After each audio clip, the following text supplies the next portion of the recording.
The air conditioning on. We can put it on. I don't mind the extra petrol. We fixed the price. It's okay. We want to both be there in one piece and not sweat. You want to sleep at back already? Let her sleep. There, air conditioning. If you want something here, you have to ask. God, I'm tired. I had 3 trucks on this road. Owned them. I used to do the trip up and down Afula to Jerusalem every day. Full of paper. Going to Jerusalem 7 days a week. Until this fuck came with his bombs. This isn't my truck. I lease this truck. 3 trucks I had. Gone. They're sold. Did I keep the money? No. One part went to my sister. We all went into shares.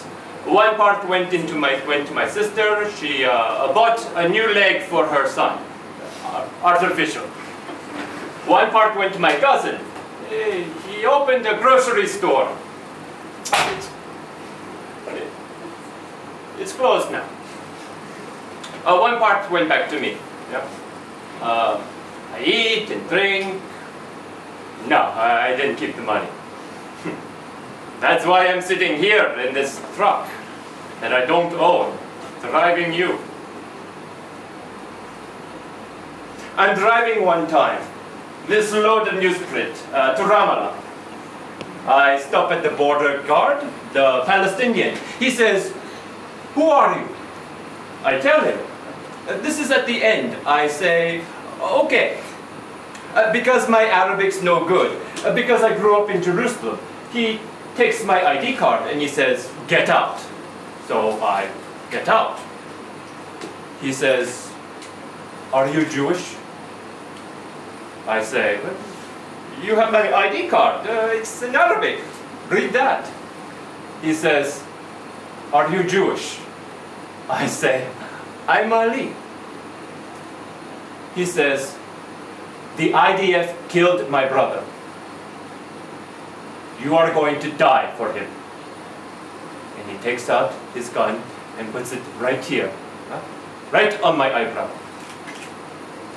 His boss, this big black guy, he says he'll fuck him up, right? If he shoots me, this Palestinian's a sergeant, right? The black guy is an officer. He says if I die, this Palestinian is fucked. Fucked. But the Palestinian, he won't let me go. So I'm looking at him. I say, "What do you want?" Even if I was a Jew, what do you want? The IDF killed your brother. Did I kill him? What can I do for your brother? You want to kill me? Kill me. Or let me drive out of this place. I don't want to stay here. He says, "I'm going to kill you like they killed my brother.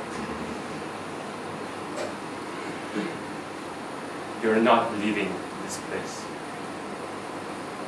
I told him to call the plant. Call the guy who owns the paper. He knows me. He says he doesn't want to know. He wants me to die for his brother. We sit a long time in the heat, in the tin shack. That's why I like the air conditioning, you know? I don't have to suffer.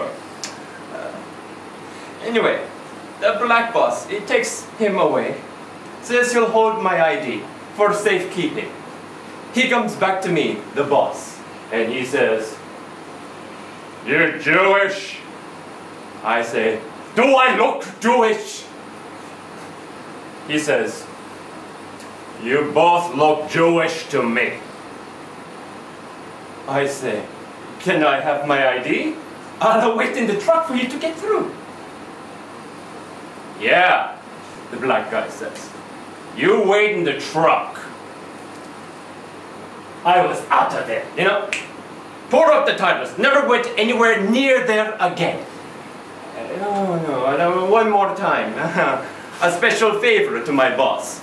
Into the territories to drop a load of tissue paper. On the way out, an intersection. I'm standing. I got Israeli plates. I have those wraparound sunglasses. I looked Israeli. And I look in the rearview mirror, you know, and I can't quite take in what I'm seeing. Women and children running up to me. But I press the gas. I don't think, I'm moving. And a rock, the size of my chest, I'm not kidding, comes crashing through the rear window.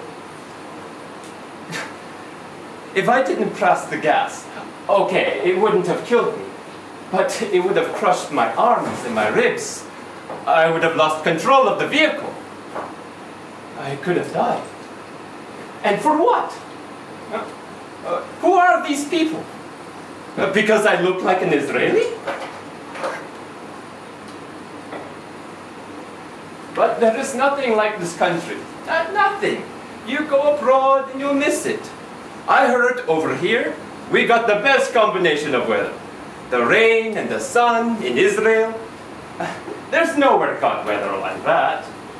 You can go abroad, but you'll miss it. Why would you go abroad, eh? Where would you find Jerusalem?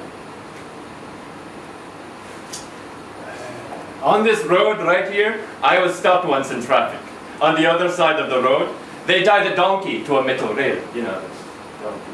Yeah. Weighed down with Semtex. I'm on the other side of the road. Me and my truck full of paper, and there happens to be a bus stopped in between me and him.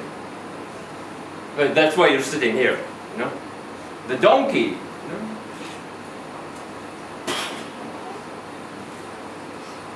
There is no donkey.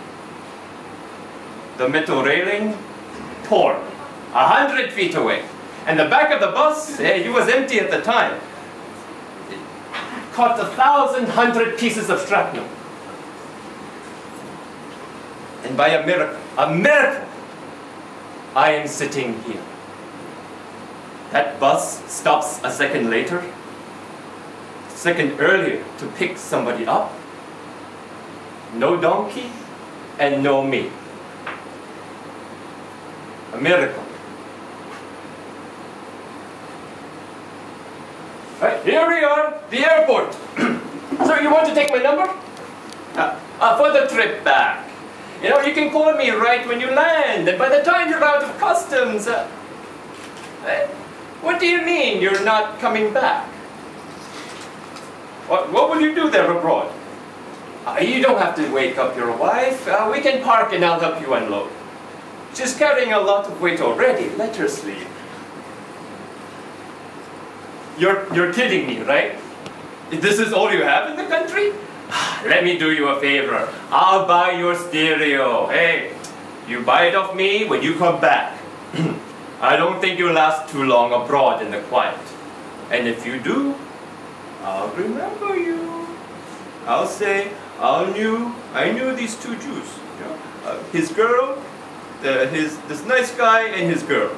And they were having a baby, and they didn't want to stay in Israel. And I drove them. This is their stereo. And now listen to the music while you listen to the quiet. You need a little quiet here too sometimes, don't you? And if you can't get quiet, at least you can listen to the old songs. So come back and take your stereo. Have a safe trip, eh? Don't forget to call me if you come back. I have all the old songs on the stereo. Don't get lost over there. And remember, you always have a friend here in Israel. Don't forget over there, far away, just because it's quiet doesn't mean you're happy.